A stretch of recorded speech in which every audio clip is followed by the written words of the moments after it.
छात्र परिषद दफ्तर से दीमक लगे नोटों के बैग बरामद। बीजेपी बोली ये नोटों में लगी दीमक नहीं बल्कि टीएमसी के सियासी दीमक का जीता जागता सबूत। ममता ने उस्मान हादी हत्याकांड में लिया अमित शाह का नाम। तो पश्चिम बंगाल में इन दिनों राजनीति और प्रशासन से जुड़े कई घटनाक्रम एक साथ नजर आ रही हैं। कोलकाता के सुरेंद्रनाथ कॉलेज में भारी मात्रा में नकदी मिलने, फर्जी हस्ताक्षर से जुड़ा हुआ मामला और जिस तरीके से नोटों का आप कह सकते हैं कि पहाड़ देखने के लिए मिला है, नोट भरे बैग देखने के लिए मिले हैं, इन सभी आरोपों में टीएमसी नेताओं की गतिविधि और कई अहम इस्तीफे ने राज्य की राजनीति को गरमा दिया है। वहीं पूर्व खेल मंत्री अरूप विश्वास को भी एक विवादित मामले में पुलिस ने तलब कर लिया है। इस बीच सुरेंद्रनाथ कॉलेज के यूनियन रूम से 2 ट्रॉली बैगों में भरे 500 और 100 के नोटों के बंडल बरामद किए गए। बताया जा रहा है कि नोटों का एक हिस्सा दीमक से खराब हो चुका था। इस बरामदगी के बाद कॉलेज परिसर में हड़कंप मच गया। कॉलेज परिसर में एक ऐसा कमरा भी मिला जिसमें बिस्तर और पूरी तरह सुसज्जित वॉशरूम मौजूद था। आरोप है कि यह कमरा एक टीएमसी नेता के इस्तेमाल के लिए तैयार किया गया था। इसके अलावा कॉलेज की छत पर शराब की बोतलें भी बिखरी मिली। कॉलेज प्रशासन की ओर से पुलिस में इसकी शिकायत भी की गई थी। कॉलेज के अधिकारी का कहना है कि टीएमसी अपनी तानाशाही से लोगों से पैसे वसूलती थी और इन 2 कमरों की चाबी उनके पास ही रहती थी। उन्हीं के कब्जे में जिम्नेजियम व गोदाम भी थे।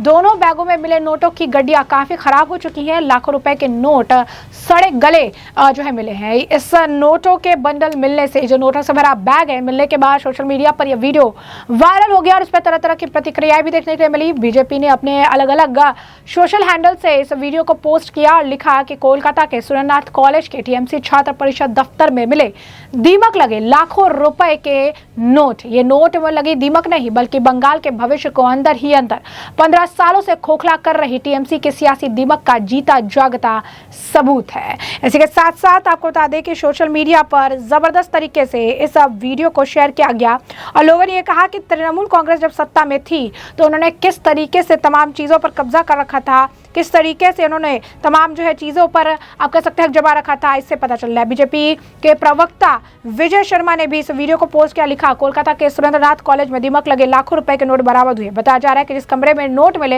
वो तृणमूल कांग्रेस छात्र परिषद का कार्यालय था, लेकिन सवाल सिर्फ नोटों में लगी दीमक का नहीं, असल दीमक तो टीएमसी है जिसने वर्षों तक भ्रष्टाचार, कटमनी और तुष्टीकरण की राजनीति से बंगाल को अंदर ही अंदर खोखला कर दिया।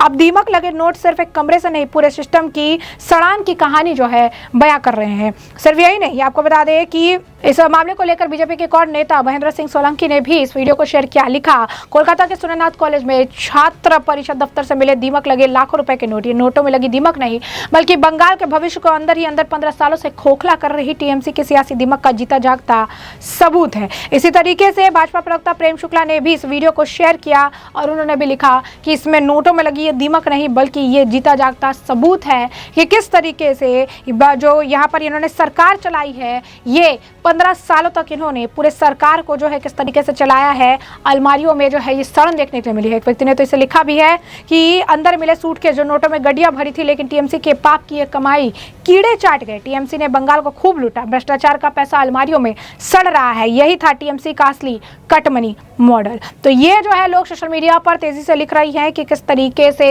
ये जिस तरीके की प्रतिक्रिया थी, जिस तरीके से अगर आप कहेंगे कि इतने सारे पैसे पाए गए। सुरेंद्रनाथ कॉलेज एक आप कह सकते हैं कि काफी नामी कॉलेज है, वहां पर कमरे भी देखने के लिए मिले हैं।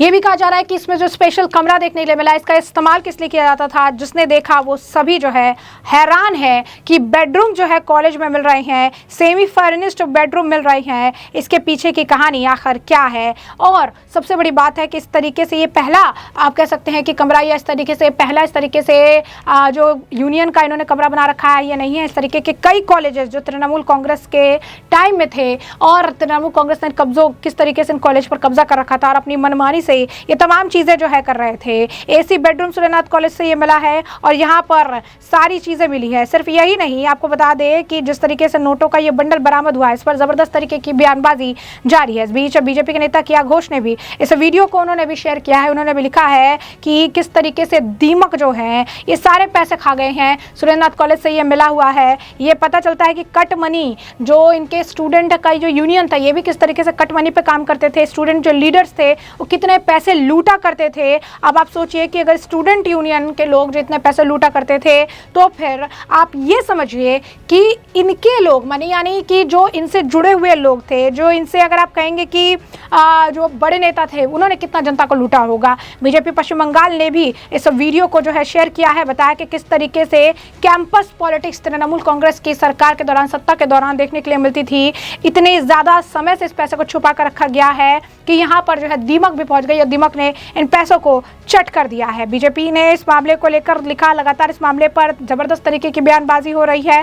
कट मनी कल्चर जो है सामने आ चुका है, एक्सपोज हो चुका है, ये कहा जा रहा है।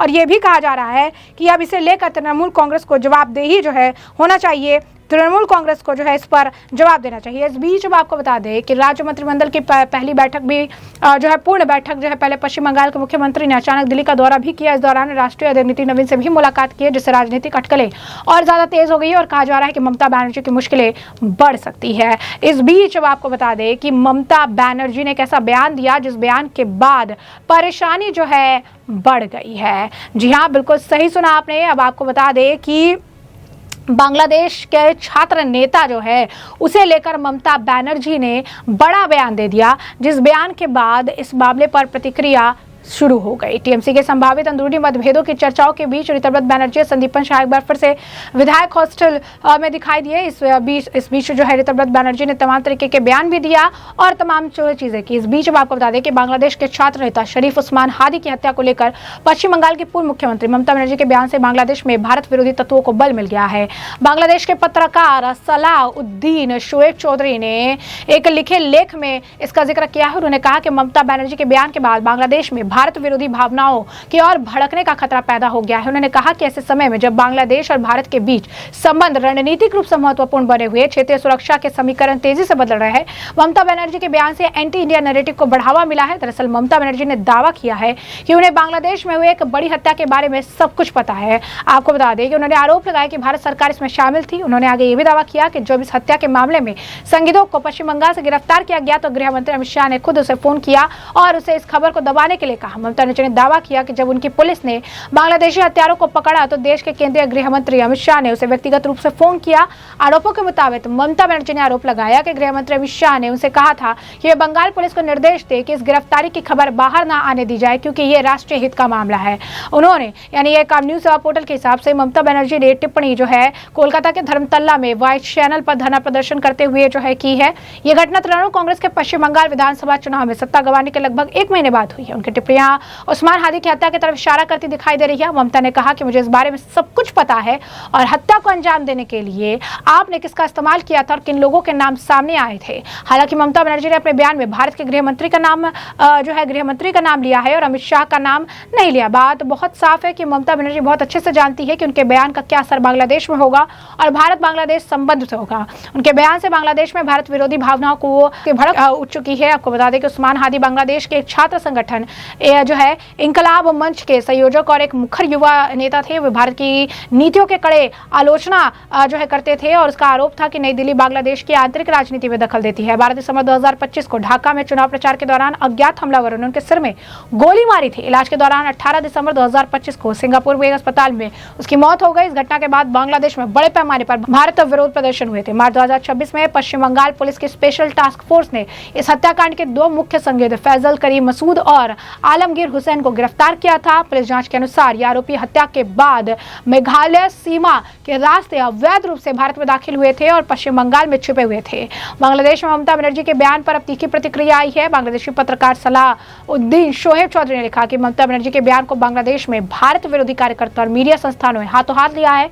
सोशल मीडिया प्लेटफॉर्म पर भारत और भारतीय जनता पार्टी को निशाना बनाने वाले आरोपों की बाढ़ सी आ गई और कुछ कार्यकर्ता तो इस मामले को एक बड़ी साजिश के सबूत के तौर पर पेश कर रहे हैं। यह भी लिखा कि यह आरोप सही हो या गलत, लेकिन इस तरह के विचारों का राजनीतिक असर अभी से ही दिखाई देने लगा है। यह भी लिखा कि इस विवाद का समय भी काफी अहम है। खबरों के मुताबिक पाकिस्तान के प्रधानमंत्री शहबाज शरीफ, सेना प्रमुख कासिम मुनीर जल्द ही बांग्लादेश की एक अहम यात्रा पर जाने वाले हैं। ढाका और इस्लामाबाद के बीच आपसी सहयोग बढ़ने, जिसमें रक्षा से जुड़े सहयोग भी शामिल है, इसको लेकर चल रही चर्चाओं ने पूरे दक्षिण एशिया का ध्यान अपनी ओर खींचा है।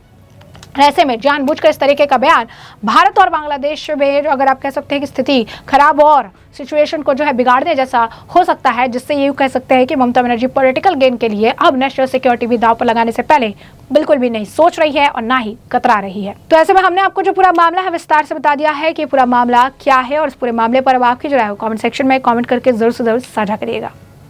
धन्यवाद।